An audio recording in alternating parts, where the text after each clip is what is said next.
Hello friends, welcome back to the new tutorial of the SQL. So today we are going to learn show all the fields of a table in MySQL.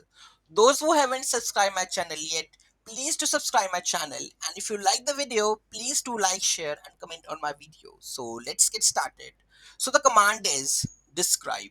So describe then table name will help you to show all the fields of a table.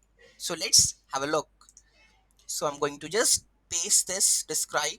The table name is customers, right? I'm already selecting the table name, right? Sorry, DB. So I need to just add the customers. Okay. So let's have a look. ID, int, unsigned, username, varchar, email, varchar, and all the data types it comes up. So this is how we are able to list all the columns with their data type in SQL.